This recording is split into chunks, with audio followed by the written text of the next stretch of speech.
Así que estamos presenciando una posible solución emergente, más avanzada que la versión anterior.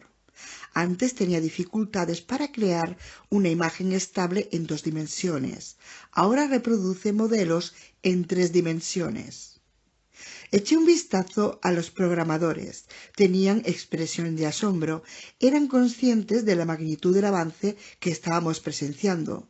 La transición a 3 dimensiones significaba que ahora el enjambre no solo imitaba nuestra apariencia externa, imitaba también nuestro comportamiento, nuestro andar, nuestros gestos, y eso implicaba un modelo interno mucho más complejo. ¿Y el enjambre ha decidido eso por sí solo?, preguntó Mae. Sí, dije, aunque dudo que decidido sea el término adecuado. El comportamiento emergente es la suma de los comportamientos de los agentes individuales.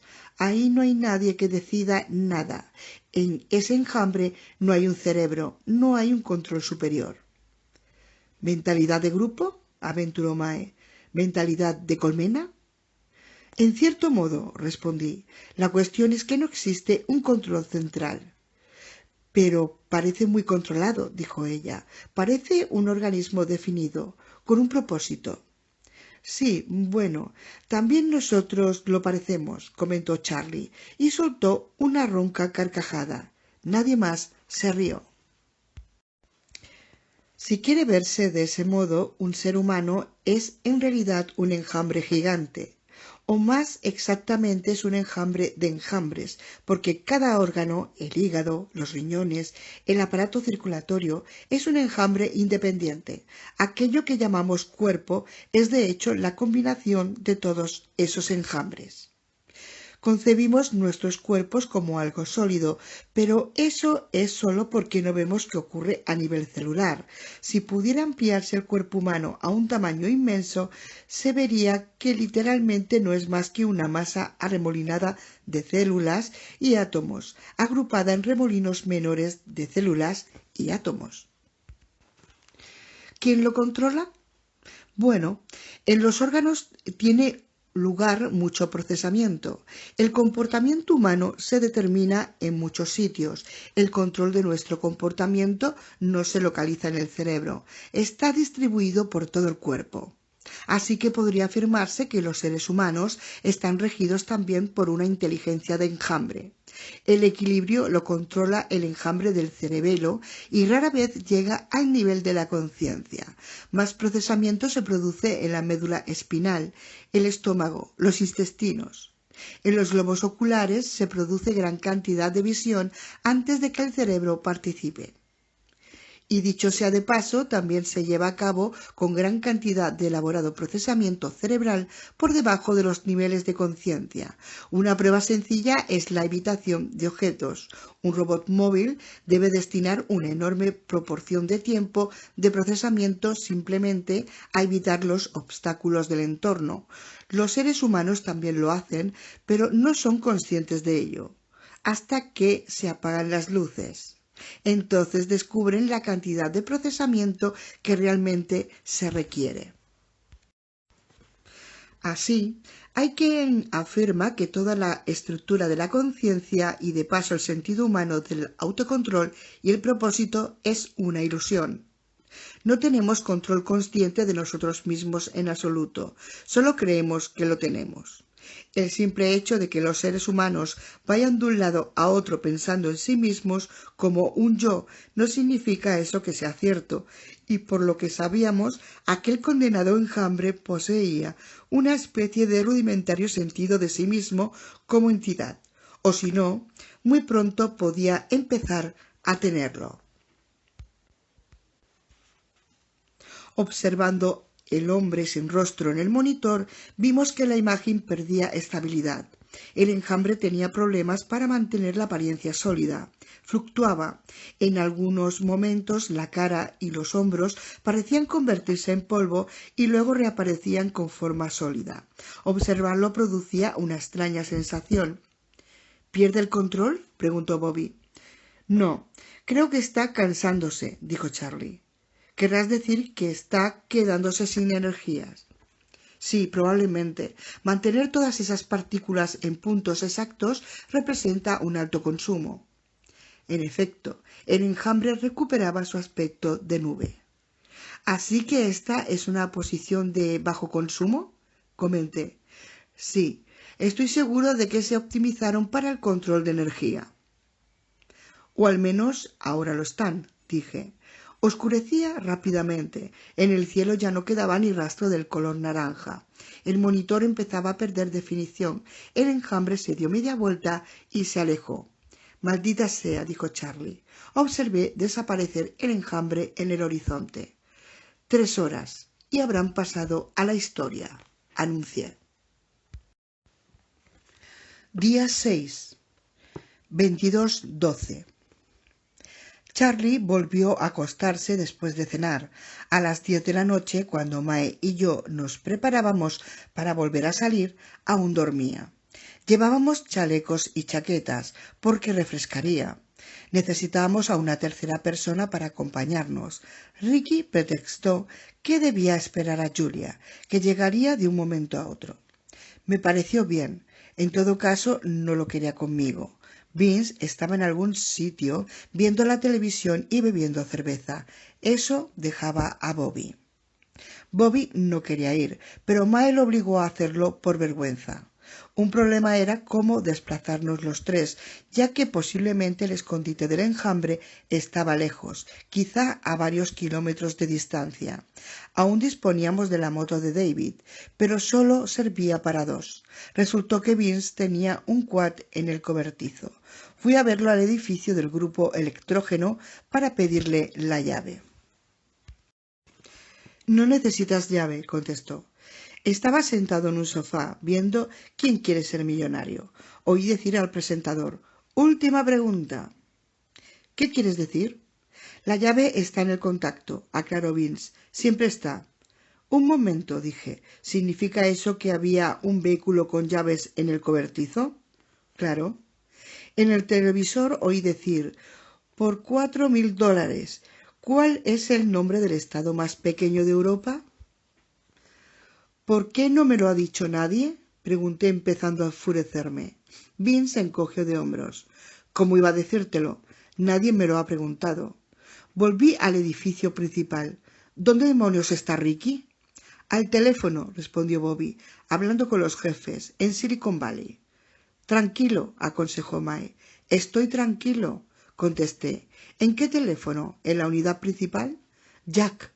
Mae apoyó las manos en mis hombros y me detuvo. Pasan de las 10. Olvídalo. ¿Olvidarlo? Podría habernos matado. Y ahora tenemos trabajo pendiente. Miré su rostro sereno, su expresión inalterable. Pensé en la rapidez con que había extraído las vísceras del tapetí. Tienes razón, dije. Bien, se dio media vuelta. Creo que en cuanto encuentre unas mochilas estaremos listos para marcharnos. Existía una razón, pensé, por la que Mae nunca perdía una discusión. Fui al armario del material y saqué 3 mochilas. Le lancé una a Bobby. En marcha, dije. Era una noche despejada, con el cielo salpicado de estrellas.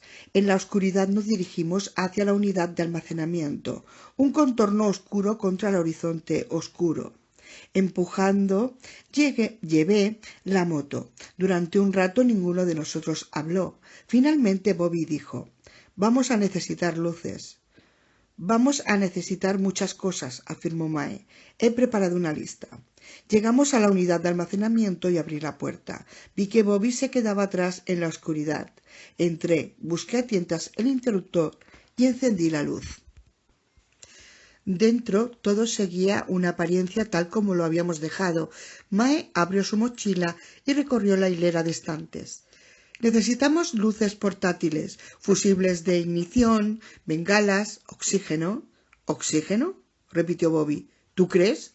Sí. Si el escondite está bajo tierra, sí. Y quizá... y necesitamos termita. La tenía Rosie. Puede que la dejara cuando... Dije, iré a mirar. Entré en la sala contigua. La caja de termita estaba volcada en el suelo, los tubos desparramados alrededor. Debía de habérsele caído a Rosy cuando echó a correr. Me pregunté si tendría alguno más en la mano. Me volví hacia la puerta para echar un vistazo al cadáver. El cuerpo de Rosy había desaparecido. ¡Dios mío! Bobby entró apresuradamente. ¿Qué pasa? ¿Qué ocurre algo? Señalé hacia la puerta. Rosy ha desaparecido. ¿Cómo que ha desaparecido? Lo miré. Ya no está, Bobby. Antes el cuerpo estaba ahí y ahora ha desaparecido. ¿Cómo es posible? ¿Un animal? No lo sé. Me acerqué al lugar donde había estado su cuerpo y me agaché. Cuando la vi por última vez, hacía 5 o 6 horas, una secreción lechosa cubría el cuerpo. Parte de esa secreción seguía en el suelo, allí donde había estado la cabeza.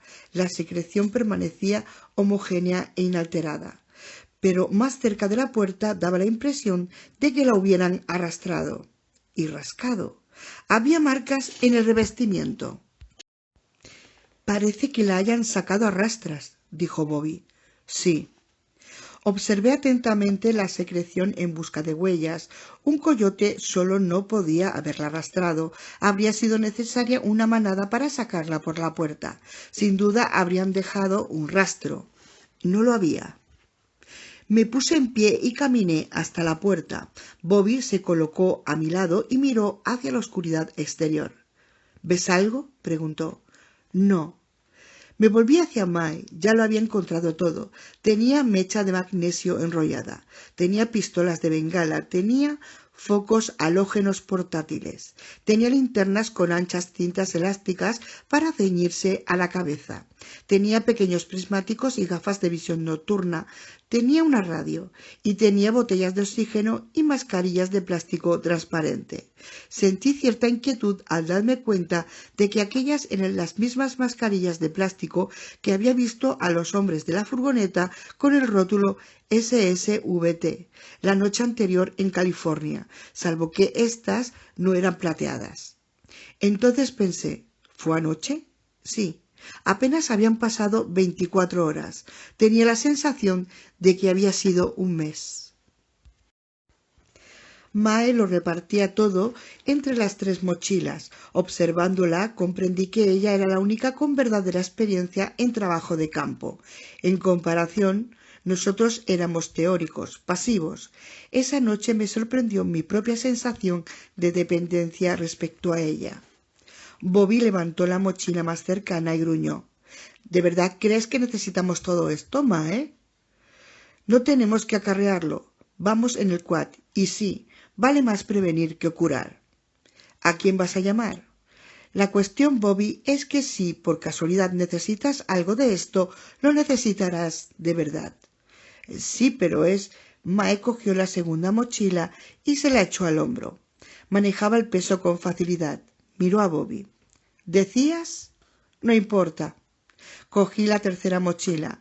No pesaba tanto. Bobby prestaba porque tenía miedo, y protestaba y protestaba. Desde luego la botella de oxígeno era poco más grande y pesada de lo que habría deseado, y se llevaba mal en la mochila, pero Mae insistió en el oxígeno. «Oxígeno», repitió Bobby nerviosamente. «¿Qué tamaño creéis que tendrá ese escondite?» «No tengo la menor idea», contestó Mae, «pero los últimos enjambres son mucho mayores». Se acercó al fregadero y cogió un medidor de radiación, pero al desenchufarlo de la toma vio que no había batería. Tuvimos que buscar una batería nueva, desmontar la carcasa y sustituir la batería. Me preocupaba que el repuesto estuviera también agotado. Si era así, no teníamos nada que hacer. «Vale más que vigilemos también las gafas de visión nocturna», recomendó Mae. «No sé cuál es el estado de las baterías de todo lo que llevamos». Sin embargo, el medidor sonó claramente. El indicador de batería se encendió. «Plena carga», anunció Mae. «Durará 4 horas». «En marcha», dije. Eran las 22:47 horas. El medidor de radiación enloqueció cuando nos acercamos al Toyota, acelerándose tanto la pulsación que el sonido se volvió continuo. Sosteniendo la varita detector ante ella, Mae se alejó del coche en dirección al desierto. Fue hacia el oeste y la pulsación disminuyó. Fue hacia el este y volvió a aumentar. Pero cuando siguió hacia él, la pulsación se redujo. Se dirigió al norte y aumentó. Hacia el norte, dijo. Monté en la moto y digas. Bobby salió del cobertizo en el quad con sus gruesos neumáticos posteriores y su manillar de motocicleta. El quad parecía torpe, pero me constaba que era más adecuado que la moto para desplazarse de noche por el desierto. Mae montó en la moto, inclinada para mantener la varita cerca del suelo, y dijo: «Muy bien, adelántate». Nos adentramos en el desierto bajo un cielo nocturno sin una sola nube. El haz de luz del faro de la moto subía y bajaba, agitando las sombras sobre el terreno, dificultando ver lo que había por delante. El desierto, que de día parecía tan llano e indefinido, revelaba ahora hondonadas arenosas, zonas de roca y profundas hendiduras que surgían sin previo aviso. Mantener la moto en equilibrio exigía toda mi atención, sobre todo porque Mae me obligaba a doblar a la derecha e izquierda continuamente. A veces me hacía trazar un círculo completo para asegurarse del camino correcto. Si alguien siguiera nuestro rastro a la luz del día, pensaría que el conductor estaba borracho por las numerosas vueltas y cambios de dirección. La moto saltó y viró sobre las irregularidades del terreno. Estábamos ya a varios kilómetros del laboratorio y empezaba a preocuparme. Oía la pulsación del medidor y la frecuencia decrecía. Era difícil distinguir la estela del enjambre de la radiación del fondo. No encendía por qué ocurría eso, pero sin duda así era. Si no localizábamos pronto el escondite del enjambre, perderíamos el rastro. Mae también estaba preocupada. Se inclinaba cada vez más, manteniendo la varilla con una mano y sujetándose a mi cintura con la otra. Yo tenía que reducir la marcha, porque el rastro era cada vez más tenue. Lo perdimos, lo encontramos y lo volvimos a perder. Bajo la negra bóveda de las estrellas retrocedimos, giramos en círculo. Sin darme cuenta, contuve la respiración. Y al final acabábamos dando vueltas y vueltas sobre el mismo punto, intentando no ceder a la desesperación. Tracé el círculo 3 veces, luego una cuarta, pero de nada sirvió. Las pulsaciones del medidor eran aleatorias y de pronto resultó evidente que habíamos perdido el rastro por completo. Estábamos en medio de ninguna parte, moviéndonos en círculo. Habíamos perdido el rastro. El agotamiento me asaltó súbitamente y con contundencia. A lo largo de todo el día me había mantenido en pie la adrenalina y ahora que por fin me sentía derrotado, me invadió un profundo cansancio. Se me cerraban los ojos. Tenía la sensación de que podía quedarme allí dormido en la moto. Detrás de mí, Mae se irguió y dijo: «No te preocupes». «¿Qué quieres decir?», pregunté con hastío. «Mi plan ha fracasado totalmente, Mae». «Quizá todavía no», dijo ella. Bobby se detuvo cerca de nosotros. «¿Habéis echado un vistazo atrás?», preguntó. «¿Por qué?». «Echad un vistazo», insistió. «Mirad lo lejos que hemos llegado». Me volví y miré por encima del hombro. Al sur vi las intensas luces de la fábrica, sorprendentemente cerca. No podíamos estar más de 2 o 3 kilómetros. Debíamos de haber viajado en un gran semicírculo, regresando finalmente hacia el punto de partida. Mae había bajado de la moto y se colocó frente al faro. Estaba mirando el visor del medidor. Masculló. «¿Y bien, Mae? ¿Qué opinas?», dijo Bobby esperanzado. «¿Hora de volver?». «No», respondió Mae, «no es hora de volver. Echad otra ojeada a esto». Bobby se inclinó y los dos miraron el visor. Mostraba un gráfico de intensidad de radiación que descendía progresivamente por fases y luego caía de pronto. Bobby frunció el entrecejo. «¿Y esto qué es?». El desarrollo de las lecturas de esta noche, explicó Mae. El aparato nos revela que desde el principio de la intensidad de la radiación ha decrecido aritméticamente. Es una escalera descendente, ¿veis? Y el decrecimiento ha sido aritmético hasta el último minuto, poco más o menos, cuando ha pasado a ser exponencial. Sencillamente ha descendido a cero. ¿Y? Bobby parecía perplejo. ¿Qué significa eso? No lo entiendo. Yo sí. Mae se volvió hacia mí y subió otra vez a la moto. Creo que sé qué ha ocurrido. Sigue al frente. Despacio. Solté el embrague y avancé. El haz de luz oscilante mostró una ligera pendiente en el desierto, cactus escuálidos al frente. No, más despacio, Jack. Aminoré la marcha. Íbamos prácticamente a paso de paseo. Bostecé. No tenía sentido preguntarle. Estaba totalmente concentrada. Yo me sentía cansado y derrotado. Continuamos ascendiendo por la pendiente hasta que el terreno recuperó la horizontalidad y poco más adelante la moto empezó a descender. Para. Paré. Justo enfrente el desierto acababa bruscamente. Más allá solo vi negrura. ¿Es un precipicio? No, solo es un promontorio alto. Avancé en diagonal. El terreno se precipitaba claramente. En cuanto llegamos al borde, me orienté.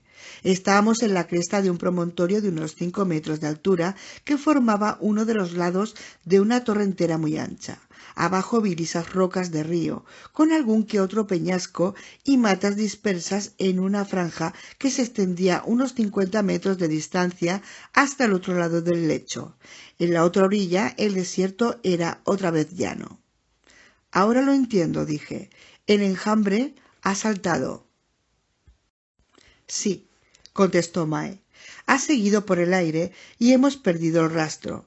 Entonces debe de haber ido a parar a algún lugar de ahí abajo, aventuró Bobby, señalando el lecho de la torrentera. Quizá sí, dije, o quizá no. Estaba pensando que necesitaríamos muchos minutos para encontrar un camino de bajada seguro. Luego tardaríamos mucho tiempo buscando entre los arbustos y rocas del lecho hasta dar de nuevo con el rastro. Podía llevarnos horas. Tal vez ni siquiera lo encontráramos. Desde nuestra posición en lo alto del promontorio veíamos la desalentadora vastedad del desierto que se extendía ante nosotros.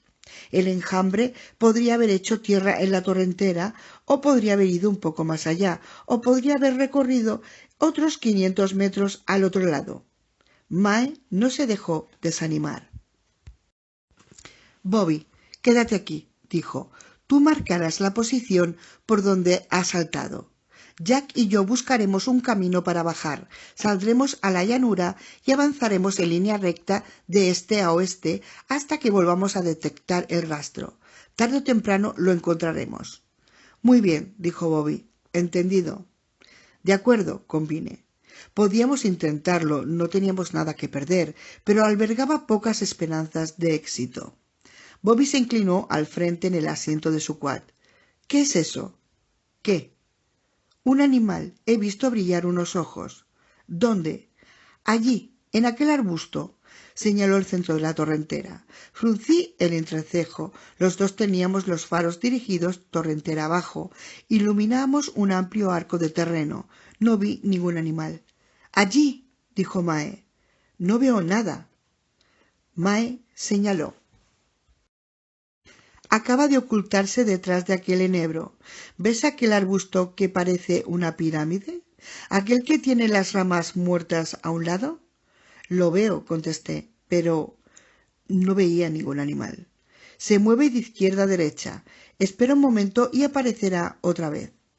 Esperamos. Finalmente vi un par de puntos verdes y resplandecientes, cerca del suelo, desplazándose a la derecha. Vi un destello blanco y casi de inmediato supe que algo raro ocurría. Lo mismo pensó Bobby. Hizo girar el manillar, moviendo el haz de luz para enfocar directamente aquel lugar. Cogió unos prismáticos. Esto no es un animal, dijo. Avanzando entre los bajos arbustos, vimos carne blanca. pero eran solo vislumbres, y de repente advertí una superficie blanca y plana, cayendo en la cuenta con un sobresalto de que era una mano humana arrastrándose por tierra, una mano con los dedos extendidos. «Dios santo», exclamó Bobby, mirando a través de los prismáticos. ¿Qué es? «Es un cuerpo a rastras», contestó, y a continuación, con una voz extraña, añadió: «Es Rosie». Día 6, 22:58. Dando gas a la moto, recorrí con Mae el borde del promontorio hasta que descendió hacia el lecho de la torretera. Bobby permaneció donde estaba, observando el cuerpo de Rosie. En unos minutos crucé a la otra orilla y retrocedí hacia la luz de su faro. «Ahora más despacio, Jack», indicó Mae. Así que reduje la marcha y me incliné sobre el manillar para ver más extensión de terreno al frente. De pronto empezó a oírse de nuevo la pulsación del medidor de radiación. «Buena señal», dije. Seguimos avanzando. Nos hallábamos ya a la altura de Bobby. Su faro proyectaba un ligero resplandor en el espacio que nos rodeaba, como una especie de claro de luna. Con señas le indiqué que empezara a moverse. Hizo girar su vehículo y se encaminó hacia el oeste. Sin su luz, el desierto estaba de pronto más oscuro, más misterioso. Y entonces vimos a Rosie Castro. Rosie yacía de espaldas, con la cabeza ladeada de modo que parecía mirar atrás, directamente a mí, los ojos abiertos, el brazo extendido hacia mí, la pálida mano abierta. Tenía en el rostro una expresión de súplica o de terror. Presentaba ya la rigidez de la muerte y su cuerpo endurecido se sacudía mientras se desplazaba entre los arbustos y cactus del desierto. Era arrastrada, pero ningún animal tiraba de ella. «Creo que deberías apagar las luces», propuso Mae. «Pero no veo qué pasa. Parece que hay una sombra bajo ella». «No es una sombra», corrigió Mae. «Son las partículas». «¿Están arrastrándola?», asintió con la cabeza. «Apaga las luces». Apagué el faro. Nos quedamos inmóviles en la oscuridad. Pensaba que los enjambres no mantenían la energía más de 3 horas, comenté. Eso es lo que había dicho Ricky. ¿Ha mentido otra vez? ¿O las partículas han superado esa limitación? Las implicaciones eran inquietantes. Si los enjambres ahora conservaban la energía durante la noche, podían hallarse activos cuando llegáramos a su escondite. Yo contaba con encontrarlos caídos, las partículas dispersas por tierra. Pretendía matarlas mientras dormían, por así decirlo. Ahora daba la impresión de que no dormían. Permanecimos en la fría oscuridad pensando.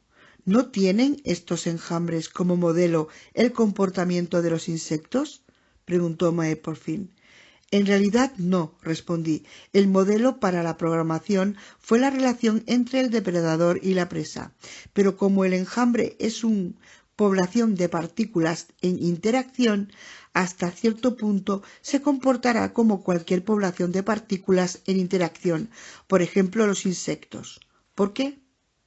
Los insectos pueden llevar a cabo planes que exigen un tiempo de vida superior al de una sola generación. Pueden construir nidos que requieren muchas generaciones, ¿no es verdad? Eso creo. Entonces quizá un enjambre ha arrastrado el cuerpo durante un rato y luego otro ha tomado el relevo. Quizá hayan intervenido ya 3 o 4 enjambres. Así ninguno de ellos tiene que estar activo durante 3 horas por la noche. Las implicaciones de esa idea me gustaban aún menos. Eso significaría que los enjambres trabajan en colaboración, dije. Significaría que están coordinados. A estas alturas resulta evidente que así es. Solo que eso no es posible, aduje. ¿Por qué no tienen la capacidad de comunicarse entre ellos? No era posible hace unas cuantas generaciones, dijo Mae. Ahora sí. ¿Recuerdas la formación que antes ha ido hacia ti? Esos enjambres estaban coordinados. Era cierto, simplemente no había caído en la cuenta en ese momento. Allí, inmóviles en el desierto, en plena noche, me pregunté qué más se me había escapado. Escruté la oscuridad intentando ver el frente. ¿A dónde la llevan?, pregunté. Me abrió la cremallera de mi mochila y sacó unas gafas de visión nocturna. Ponte esto. Me disponía a ayudarla a coger las suyas, pero ella ya había descargado diestramente su mochila. La había abierto y había extraído sus propias gafas.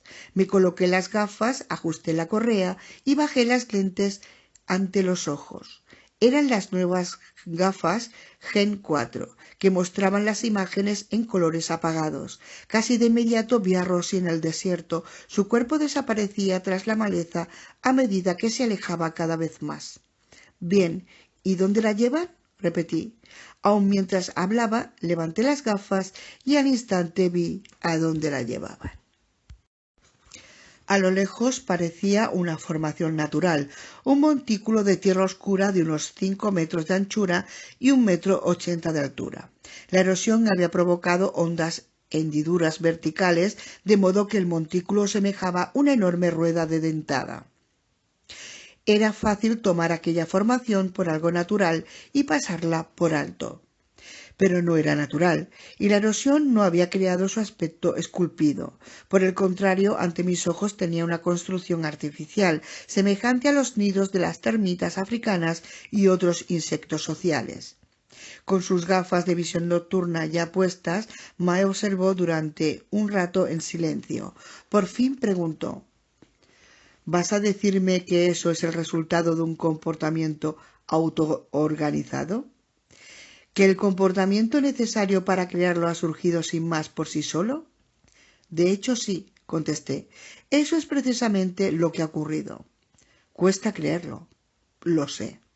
Mae era buena bióloga, pero su especialidad eran los primates. Estaba acostumbrada a estudiar pequeñas poblaciones de animales muy inteligentes con jerarquías de dominación y líderes de grupo.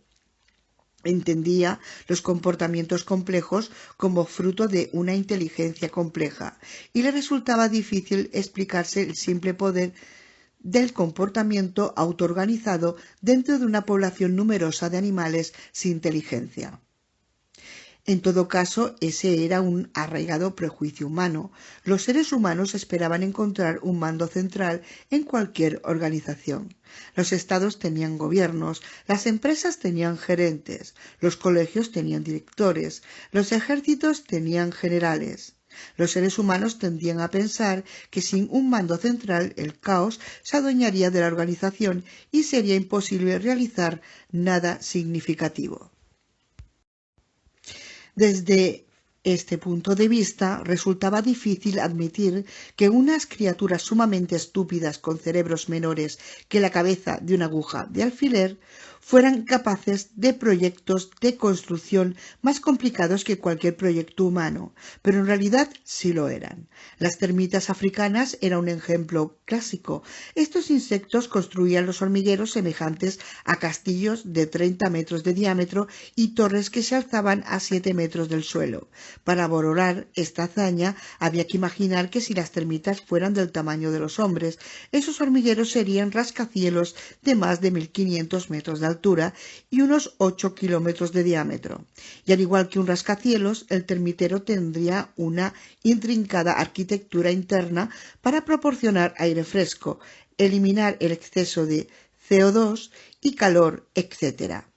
Dentro de la estructura había huertos para cultivar comida, residencias para la realeza y espacio vital para 2 millones de termitas. No existían dos termiteros exactamente iguales, cada uno se construía independientemente conforme a los requisitos y ventajas de un lugar en particular.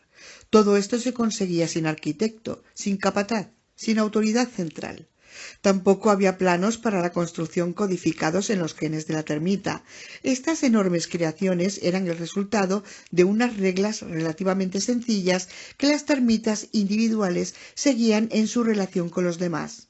Reglas como: si hueles que ha estado aquí otra termita, pon una mota de polvo en este punto. Sin embargo, el resultado era indiscutiblemente más complejo que cualquier creación humana. En ese momento estábamos viendo una nueva construcción realizada por una nueva criatura y una vez más constaba concebir cómo se había llevado a cabo. ¿Cómo podía un enjambre construir un nido? Pero empezaba a comprender que allí, en el desierto, era una estupidez preguntarse cómo ocurriría algo. Los enjambres cambiaban deprisa, casi minuto a minuto. El natural impulso humano de imaginarlo era una pérdida de tiempo. En cuanto uno lograra concebirlo, las cosas ya habrían cambiado. Bobby se aproximó en su quad y apagó las luces. Permanecimos todos inmóviles bajo las estrellas. «¿Qué hacemos ahora?», dijo Bobby. «Seguir a Rosie», propuse yo. «Parece que Rosie va a entrar en aquel nido», comentó él. «¿Quieres seguirla hasta allí?». «Sí», contesté. A sugerencia de Mae, recorrimos el resto del camino a pie, acarreando las mochilas. Tardamos prácticamente 10 minutos en llegar a las proximidades del nido. Nos detuvimos a unos 15 metros de distancia. En el aire se percibía un hedor nauseabundo, un olor putrefacto a descomposición. Era tan intenso que revolvía el estómago. Un breve resplandor verde parecía emanar del interior del nido. «¿De verdad quieres entrar ahí?», susurró Bobby. «Todavía no», musitó Mae. Señaló a un lado. El cuerpo de Rosie ascendía por la pendiente del montículo. Cuando llegó al borde, sus piernas rígidas quedaron apuntando al aire por un momento. Al cabo de un instante el cadáver se decantó y se precipitó en el interior. Pero se detuvo antes de desaparecer por completo. Por unos segundos la cabeza permaneció por encima del borde, el brazo extendido como si diera un manotazo al aire. Luego lentamente se deslizó y se perdió de vista. Bobby se estremeció. «Bien, vamos», dijo Mae. Avanzó sin ruido, como de costumbre. Al seguirla procuré moverme tan silenciosamente como me fue posible. Bobby se abrió paso por el terreno entre crujidos y chasquidos. Mae se detuvo y le lanzó una severa mirada. Bobby alzó las manos como para decir: «¿Qué puedo hacer?». «Vigila donde pisas», susurró Mae. «Eso hago», contestó él. «No, no lo haces. Está oscuro, no veo nada. Verás si te lo propones». No recordaba haber visto a Mae irritada en ocasiones anteriores, pero ahora estábamos todos bajo presión. El hedor era espantoso. Mae se dio media vuelta y de nuevo avanzó en silencio. Bobby la siguió, haciendo tanto ruido como antes. Apenas unos segundos más adelante, Mae se volvió, levantó la mano y le indicó que parara y se quedara allí. Él movió la cabeza con un gesto de negación. Era evidente que no quería quedarse solo. Mae lo agarró por el hombro, señaló el suelo con firmeza y masculló: «Quédate aquí. No, conseguirás que acabemos todos muertos. Te lo prometo que iré con cuidado». Ella negó con la cabeza, señalando el suelo para que él se sentara. Por fin Bobby se sentó. Mae me miró. Asentí. Nos pusimos otra vez en marcha. Nos encontrábamos ya a unos 7 metros del montículo. El olor era insoportable. Tenía el estómago revuelto. Temía vomitar de un momento a otro. Y a esa corta distancia empezamos a oír el sonido grave y palpitante. Fue sobre todo al oír ese sonido cuando sentí deseos de huir, pero Mae siguió adelante. Nos agachamos mientras trepábamos por la pendiente del montículo y al llegar al borde nos echamos a tierra. Veía el rostro de Mae en el resplandor verde procedente del interior. Por alguna razón el hedor ya no me molestaba, probablemente a causa del miedo. Mae metió la mano en el bolsillo lateral de la mochila y extrajo una diminuta cámara acoplada a una fina varilla telescópica. Sacó un pequeño monitor y lo colocó en la tierra entre nosotros. Luego deslizó la varilla por encima del borde. En el monitor vimos las paredes lisas y onduladas del interior verde. Nada parecía moverse. Enfocó la cámara en una y otra dirección. No vimos más que las paredes verdes. No había ni rastro de Rosie. Mae me miró y se señaló los ojos. «¿Quieres echar un vistazo?». Asentí con la cabeza. Ascendimos despacio hasta asomarnos por encima del borde. No era en absoluto lo que esperaba. El nido simplemente estrechaba una abertura existente que era enorme, de unos 7 metros de anchura o más, y revelaba una pendiente de roca que descendía desde el borde hasta un orificio situado a nuestra derecha. La luz verde surgía de algún lugar del interior del orificio. Lo que temía ante mis ojos era la entrada de una amplia cueva. Desde nuestra posición no veíamos el interior de la cueva, pero el sonido palpitante indicaba actividad. Mae extendió por completo la varilla telescópica y con sumo cuidado introdujo la cámara en el orificio. Pronto vimos la cueva por dentro. Sin duda era una cavidad natural y espaciosa, quizá 2,5 metros o 3.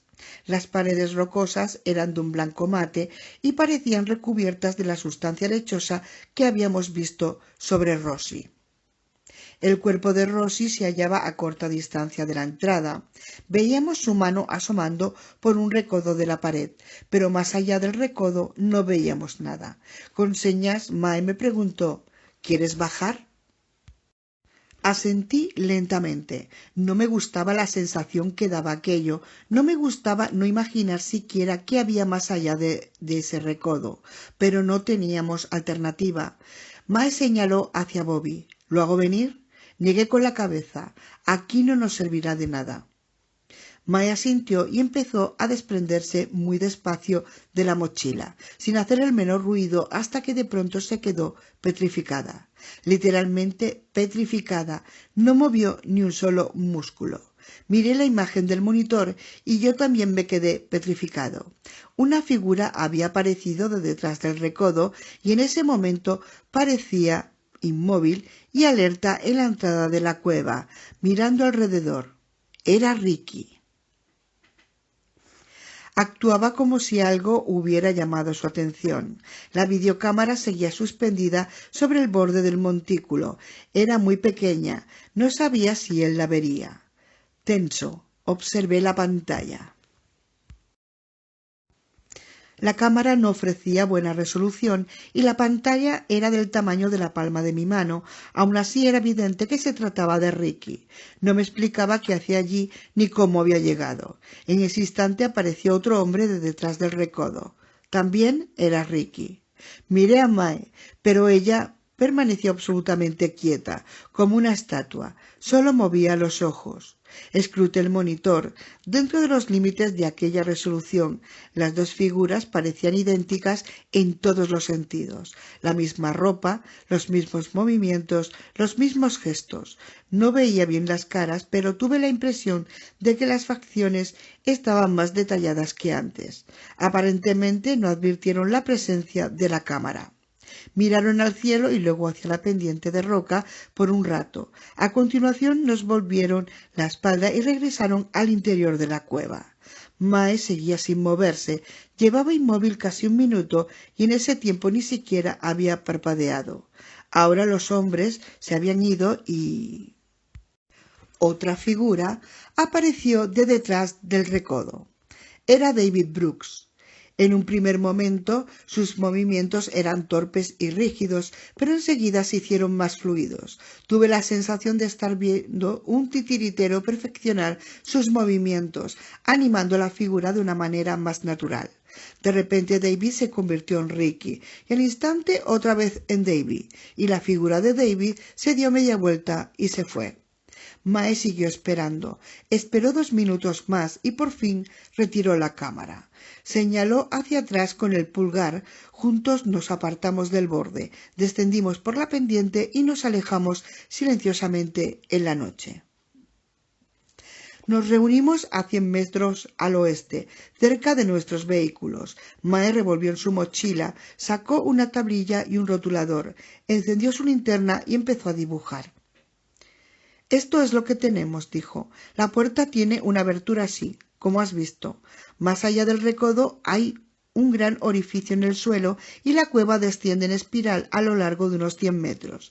Eso lleva a una amplia cámara de unos 35 metros de altura y unos 70 de anchura. Un único espacio, eso es todo. De él no sale ningún pasadizo que yo haya visto». «¿Que tú hayas visto?» «He estado allí dentro», contestó ella. «¿Cuándo?» hace un par de semanas, cuando empezamos a buscar el escondite del enjambre.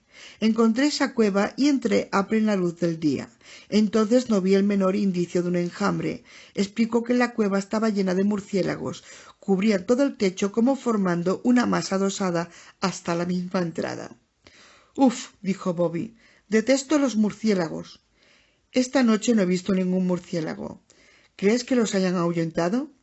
Probablemente se los han comido. «Dios mío», exclamó Bobby, moviendo la cabeza en un gesto de repugnancia. «Soy solo un programador. No me veo capaz de hacer esto. No me veo capaz de entrar ahí». Mae no le prestó atención. «Si entramos», dijo, «tendremos que hacer estallar la termita y desde la entrada hasta la cámara. No estoy segura de si tendremos lo suficiente para esto». «Quizá no», respondí. Mi preocupación era otra. Habremos perdido el tiempo a menos que destruyamos todos los enjambres y todos los ensambladores que lo producen. ¿No es así? Los dos asintieron. «Dudo que eso sea posible», proseguí. «Pensaba que la energía de los enjambres se agotaría de noche. Pensaba que podríamos destruirlos en tierra, pero su energía no se ha agotado, al menos no la de todos ellos. Y si escapa uno solo de ellos, si sale de la cueva...» Me encogí de hombros. «En ese caso todo habrá sido una pérdida de tiempo».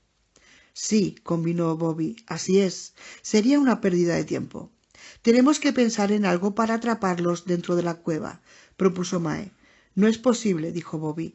«Pueden salir cuando quieran». «Puede que haya una manera». Empezó a resolver otra vez en la mochila buscando algo. «Entre tanto, mejor verá que nos dispersemos». «¿Por qué?», preguntó Bobby alarmado.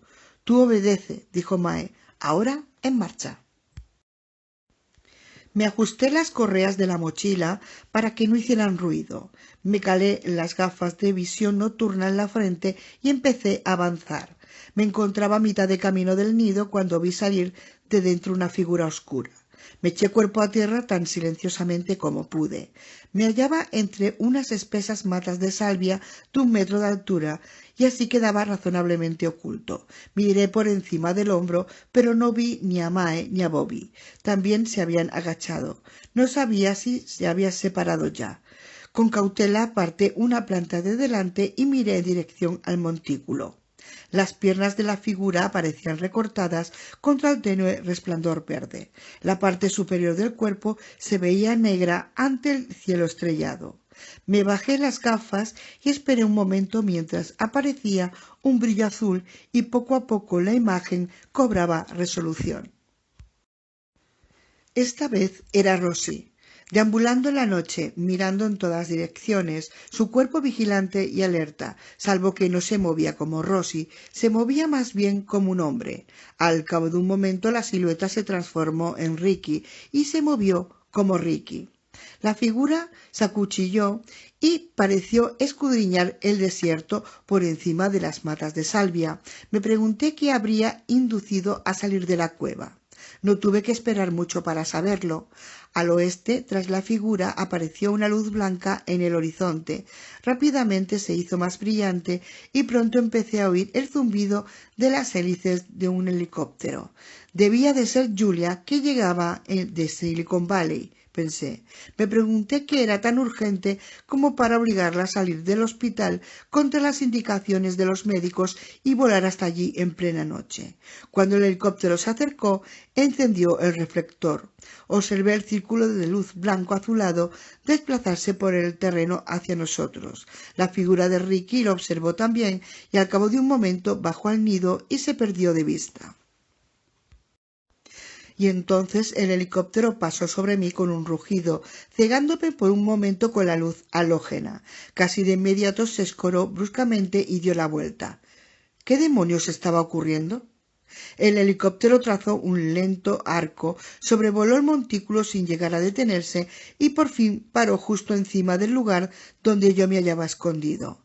Quedé bajo el resplandor azul, rodé sobre mí mismo y me volví cara arriba para hacer señas al helicóptero, indicando insistentemente en dirección al laboratorio. Formé con los labios la palabra «marchaos». El helicóptero descendió y por un momento pensé que iba a aterrizar a mi lado. De repente volvió a escorarse y se alejó en dirección al sur, hacia el helicóptero de hormigón volando a baja altura. El sonido se desvaneció. Decidí cambiar de posición rápidamente. Me arrodillé y agachado me desplacé de lado 30 metros a la izquierda. Allí volví a agacharme cuerpo a tierra. Cuando miré de nuevo hacia el montículo vi 4 figuras salir de dentro. Se separaron, encaminándose cada uno en dirección distinta. Todas se parecían a Ricky. Las observé mientras bajaban por la pendiente y se dispersaron por entre la maleza. El corazón empezó a latirme con fuerza. Una de las figuras venía hacia mí. Al acercarse vi que se desviaba a la derecha. Iba al lugar donde yo estaba antes. Cuando llegó a mi anterior escondite, se detuvo y se volvió en todas direcciones. No estaba lejos de mí. Con las gafas de visión nocturnas advertí que este nuevo Ricky tenía facciones bien definidas y la ropa parecía mucho más de detalle. Además, esta figura al moverse daba la impresión de ser un cuerpo con peso real. Podía ser una ilusión óptica, claro está, pero supuse que el enjambre había aumentado de masa y ahora pesaba unos 25 kilos o quizá más, quizá incluso el doble. De ser así, el enjambre tenía ahora masa suficiente para zarandear a un hombre con un impacto físico, tal vez incluso para derribarlo. Vi que la figura movía los ojos y parpadeaba. Ahora el rostro tenía textura de piel. El cabello parecía compuesto de mechones. Movía los labios y se los lamía nerviosamente con la lengua. En conjunto, aquella cara se parecía mucho a la de Ricky. Me parecía inquietantemente. Cuando la cabeza se volvió en dirección a mí, tuve la sensación de que Ricky me miraba fijamente. Y supongo que así era, porque la figura empezó a moverse hacia mí. Estaba atrapado. El corazón se me aceleró en el pecho.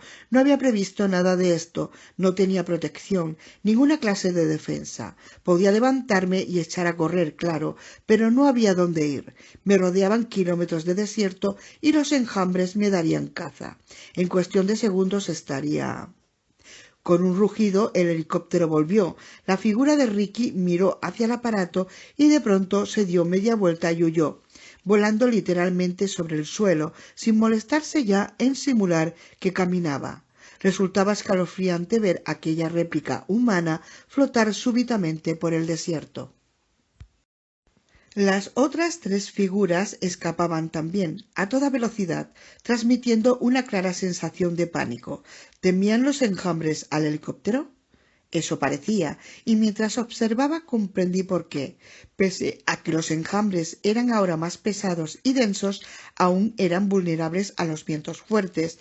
El helicóptero volaba a una altura de poco más de 30 metros, pero la corriente de aire descendente bajó para deformar a las figuras, aplanándolas parcialmente mientras subían. Era como si las hubieran aplastado de un mazazo. Las figuras desaparecieron en el interior del nido. Miré a Mae. Estaba en el lecho de la torrentera, hablando por su radio al helicóptero. Había necesitado la radio, después de todo. «Vamos», me gritó, y empezó a correr hacia mí. Noté vagamente la presencia de Bobby, que se alejaba rápidamente del montículo, de regreso a su quad, pero no había tiempo para preocuparse por él. El helicóptero permanecía suspendido sobre el nido. Los ojos me escocían a causa de la nube de polvo que levantaba. En ese momento Mae llegó a mi lado. Nos quitamos las gafas y nos pusimos las mascarillas de oxígeno. Se volvió hacia mí y accionó la válvula de la botella que llevaba a la espalda. Hice lo mismo por ella. A continuación volvimos a colocarnos las gafas de visión nocturna. Me sentía cubierto de artefactos. Mae prendió una lámpara halógena de mi cinturón y otra del suyo. Se inclinó hacia mí y gritando preguntó: «¿Preparado?» «Sí, preparado». «Bien, vamos». No había tiempo para pensar. Mejor así. El remolino provocado por el helicóptero me zumbaba en los oídos, mientras trepábamos por la pendiente del montículo. El viento agitaba nuestra ropa. Alcanzamos el borde, apenas visible en la espesa nube de polvo. No veíamos nada más. No veíamos qué había abajo. Mae cogió de la mano y saltamos. Día 6, 23-22. Caí sobre piedras sueltas y medio tambaleándome, medio deslizándome. Bajé por la pendiente hacia la entrada de la cueva. El zumbido de las hélices del helicóptero era atronador. Mae estaba a mi lado, pero apenas la veía en la densa polvareda. No había figura de Ricky a la vista. Nos acercamos a la entrada de la cueva y nos detuvimos. Mae sacó las cápsulas de termita, me dio las mechas de magnesio. Me lanzó un encendedor de plástico. ¿Eso es lo que vamos a utilizar?, pensé. Mae tenía la cara parcialmente cubierta de polvo y los ojos ocultos detrás de las gafas de visión nocturna. Señaló hacia el interior de la cueva. Asentí con la cabeza.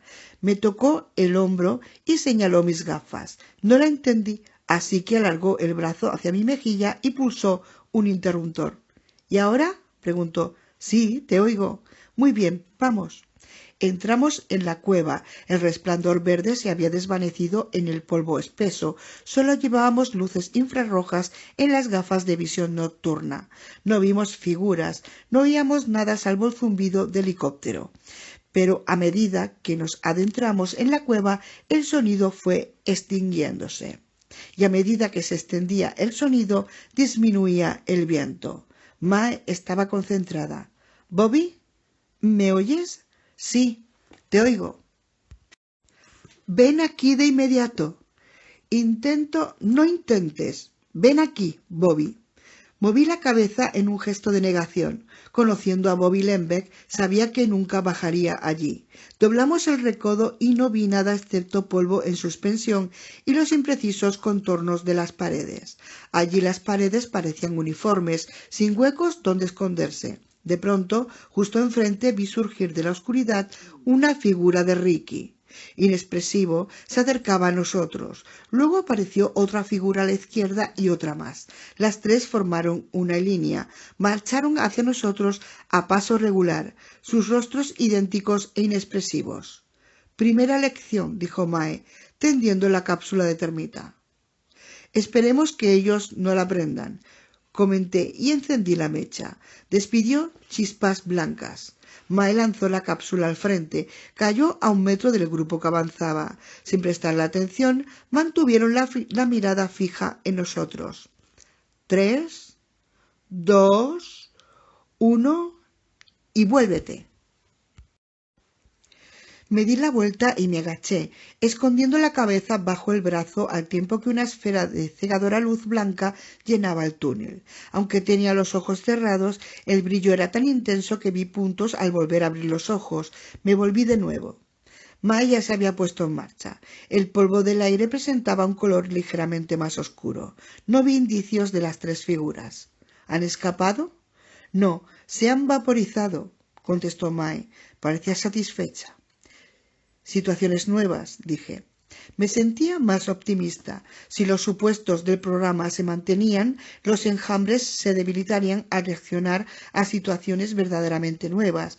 Con el tiempo aprenderían, con el tiempo desarrollarían estrategias para hacer frente a las nuevas condiciones, pero inicialmente la respuesta sería desorganizada, caótica. Ese era un punto débil de la inteligencia distribuida.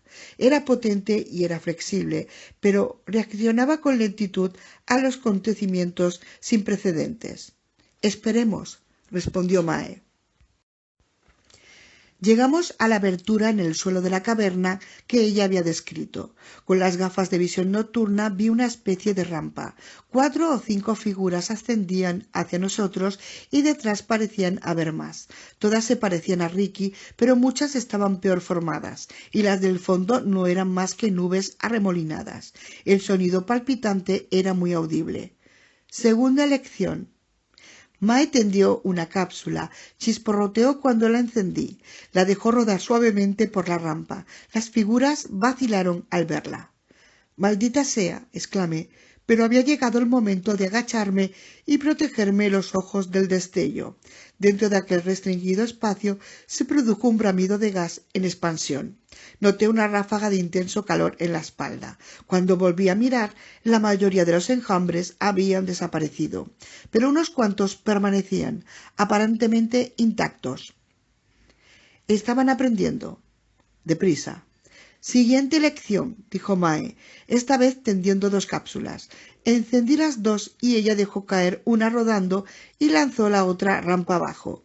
Las explosiones sonaron simultáneamente y una potente ráfaga de aire caliente subió hacia nosotros. Se me prendió la camisa. Mae la apagó con la palma de la mano con una sucesión de rápidos golpes. Cuando miramos de nuevo no había a la vista ni figuras ni enjambres oscuros.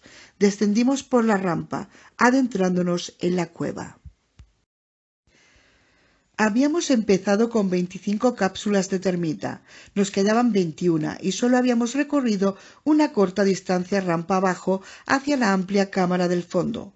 Ahora Mae avanzaba apresuradamente. Yo tenía que apretar el paso para no quedarme rezagado, pero su intuición era buena. Los pocos enjambres que cobraron forma ante nosotros retrocedieron rápidamente al acercarnos. Estábamos empujándolos hacia la cámara inferior. «Bobby, ¿dónde andas?», preguntó Mae. El auricular crepitó. «Intentando llegar». «Bobby, date prisa, maldita sea». Pero seguíamos adentrándonos en la caverna y pronto solo oíamos interferencia estática. Allá abajo el polvo flotaba en el aire, difuminando los haces de los rayos ultrarrojos. Veíamos claramente las paredes y el suelo justo enfrente de nosotros, pero más allá de la negrura era absoluta. La sensación de oscuridad y aislamiento resultaba aterradora. No sabía qué tenía uno u otro lado a menos que volviera la cabeza, recorriendo el espacio con la luz. Empecé a percibir de nuevo aquel olor a putrefacción penetrante y nauseabundo. Se acababa la pendiente. Mae conservó la calma. Cuando zumbó ante nosotros media docena de enjambres, me tendió otra cápsula para que la encendiera. Antes de que llegara a prender la mecha, los enjambres se apartaron. Ella avanzó en el acto. Viene a ser como domar a un león. «De momento», dije. No sabía cuánto tiempo podríamos continuar así. La cueva era enorme, mucho mayor de lo que había imaginado. 21 cápsulas no parecían suficientes para llegar al final. Me pregunté si también Mae estaría preocupada. No lo parecía, pero probablemente se debía a que no lo exteriorizaba. Algo crujía bajo mis pies. Bajé la vista y vi el suelo cubierto de millares de pequeños y frágiles huesos amarillos, como huesos de pájaro, solo que eran huesos de murciélago. Mae tenía razón, se los han comido. En el ángulo superior de una imagen de visión nocturna empezó a parpadear una luz roja. En algún tipo de aviso, probablemente la batería. «Mae». La luz roja se apagó tan pronto como se había encendido. «¿Qué?», preguntó ella. «¿Qué pasa?». «Da igual». Y por fin llegamos a la amplia cámara central, salvo que ya no había cámara central. Ahora el extenso espacio estaba lleno desde el suelo hasta el techo de esferas oscuras, de alrededor de medio metro de diámetro y erizadas de púas. Parecían enormes erizos de mar. Se hallaban apiñados en varios grupos. Estaban dispuestos de manera ordenada. «¿Es esto lo que creo que es?», preguntó Mae con voz serena y distante, casi académica. «Sí, eso creo», contesté. A menos que estuviera equivocado, aquellos racimos erizados eran una versión orgánica de la fábrica que Chimos había construido en la superficie. Así es como se reproducen. Di un paso al frente. «No sé si debemos entrar». «Tenemos que hacerlo, Mae. Fíjate, tienen un orden». «¿Crees que hay un centro?». «Quizá». Y si lo había, mi intención era lanzar allí la termita. Seguí avanzando. Moviéndome entre los racimos experimenté una extraña sensación. Un líquido espeso como una mucosidad resbalaba de las puntas. Las esferas parecían recubiertas de un viscoso gel que temblaba, produciendo la impresión de que todo el racimo se agitaba. Estaba vivo. Me detuve para observar más atentamente. Entonces vi que la superficie de las esferas estaban realmente viva. Dentro del gel reptaban y se retorcían masas de gusanos negros.